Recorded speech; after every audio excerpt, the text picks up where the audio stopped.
Hi, welcome to Jen's Daily Dish. Today we're going to make one of my very favorite carbs, a popover. We're going to be making a sourdough variety using up that sourdough discard you never have any idea what to do with. Because sourdough popover, so incredible, eggy, so perfect to eat. Use that discard, delicious and edible. Oh, oh, oh. Apron on. The first thing you're going to want to do, preheat your oven to a very hot 450 degrees with your popover or muffin pan in the oven. I love popover so much, I actually have a popover pan. Here's what it looks like. You'll notice that the different muffin holder places are separated from each other, and that is so that the mixture can expand and will turn into this big, lovely, airy, eggy dome above the surface of these. And that's what a popover pan does. It separates them.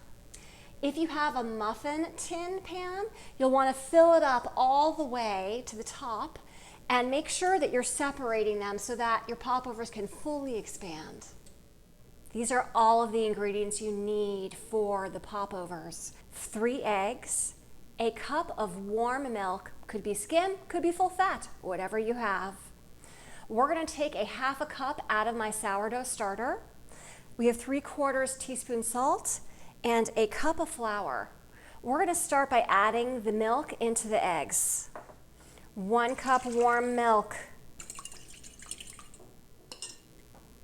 half cup sourdough starter, the discard, 3/4 teaspoon salt,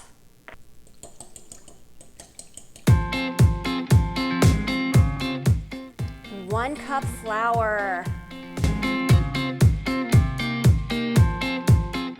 Don't over mix. This should be the consistency of pancake batter or heavy cream, and it's okay if there are some lumps.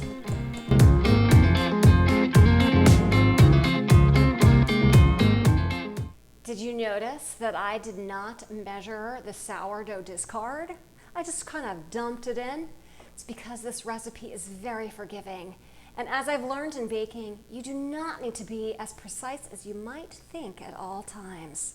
So give it a try yourself. Now that the popover batter is ready, we're going to get that popover pan out of the oven and spray it with a nonstick spray, and or feel free to put butter and spread it up the sides. You could do that too.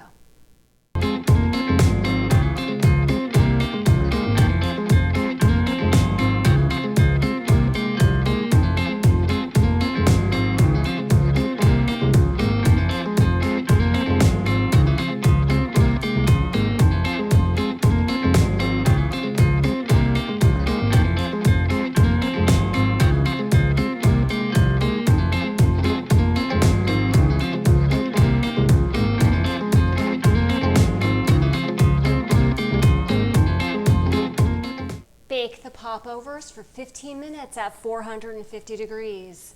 Then lower the temperature in the oven to 375 degrees for another 15 to 20 minutes. They should be golden brown on top. You don't want them getting burned, so just watch them at the end. It's time. They've puffed up. Let's take them out.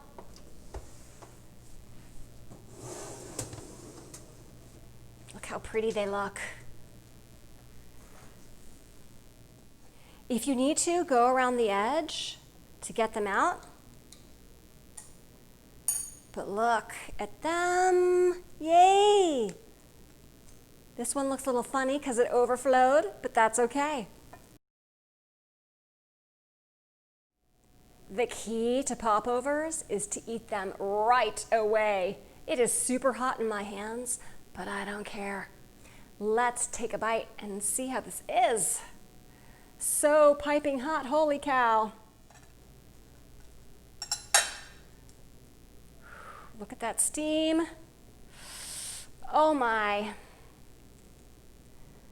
Do you see that steam? Holy cow, they are hot. But look at that. A lot of popover recipes have butter in the batter, but we've saved the calories on that for all the eggy goodness. Look at how eggy they are here. And they're a little bit crisp on top. Let's take a quick little bite before we do the official tasting with the butter and the jam.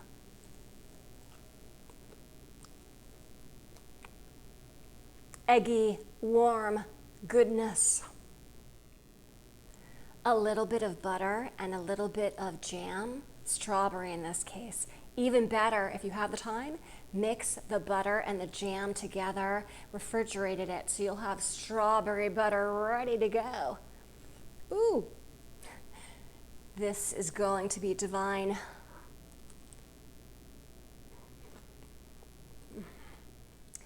It is just so good. Nothing compares to a popover. These may not have been the puffiest popovers you've ever seen, but they were the mini version, and they are still so delicious and eggy. If I can do this, you can too. Don't forget to like and subscribe and turn on those notifications so you never miss an episode. So good.